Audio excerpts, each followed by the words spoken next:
नमस्कार, मी ज्योती Sadamate. Janshakti voice news या चॅनलमध्ये आपले सहर्ष स्वागत. आता पाहूया आपण आजच्या ताज्या घडामोडी. श्रीराम सेना हिंदुस्थान यांच्यामार्फत भव्य बाईक रॅली. सर्वत्र भगवेमय वातावरण. प्रभू रामचंद्रांच्या जयघोषाने शहर दुमदुमले. अयोध्येत होणाऱ्या श्रीराम लल्ला मूर्ती स्थापनेनिमित्त मंगळवार दिनांक 23 रोजी निपाणी शहरात भव्य शोभायात्रा काढण्यात येणार आहे. या शोभायात्रेच्या जनजागृतीसाठी श्रीराम सेना हिंदुस्थान यांच्या वतीने काल सायंकाळी 5 वाजता भव्य बाईक रॅलीचे आयोजन करण्यात आले होते. या बाईक रॅलीस युवकांचा उदंड प्रतिसाद मिळाला. या रॅलीमध्ये युवतींसह हजारो रामभक्तांचा मोठा सहभाग होता. प्रत्येक गाडीला लावलेले भगवे झेंडे, घोषणा देणारे युवक, भगवे फेटे बांधलेल्या युवती, अखंड श्रीराम नामाचा गजर अशा उत्साही वातावरणात निपाणी शहरात श्रीराम सेना हिंदुस्थान यांच्या वतीने ही बाईक रॅली काढण्यात आली. शहरातील सर्वच प्रमुख मार्गावरून काढलेल्या या रॅलीने सर्वत्र भगवेमय वातावरण पाहावयास मिळाले. शहर व ग्रामीण भागातील युवक युवती दुचाकीला भगवे झेंडे लावून रॅलीमध्ये मोठ्या संख्येने सहभागी झाले होते. रॅलीत सहभागी झालेल्या युवकांनी जय श्रीराम नामाच्या घोषणेने परिसर दणाणून सोडला. या रॅलीमध्ये कोणताही अनुचित प्रकार घडू नये यासाठी निपाणी पोलिसांमार्फत कडक बंदोबस्त ठेवण्यात आला होता. निपाणीहून जनशक्ती वॉइस न्यूजसाठी मुख्य संपादक संतोष मातीवडर. रामाचा जप करायचा तर सर्वांनी मोठ्या आवाजात रामाचा जप करूया.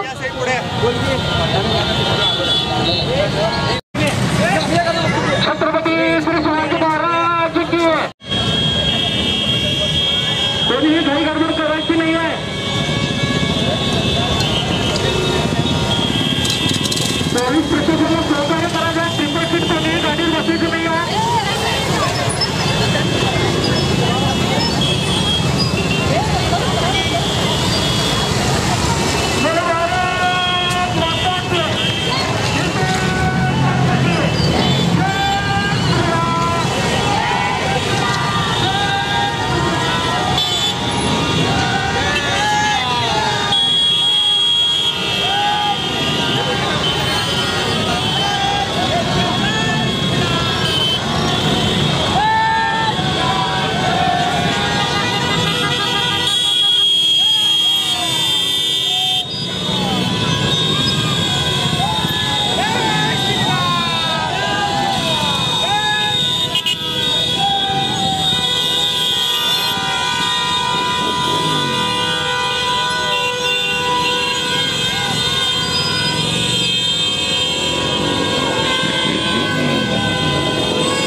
ताज्या बातम्यांसाठी चॅनलला सबस्क्राईब करा, बेल आयकॉनवर क्लिक करा आणि हा व्हिडिओ सर्व सोशल मीडिया साईटवर शेअर करा।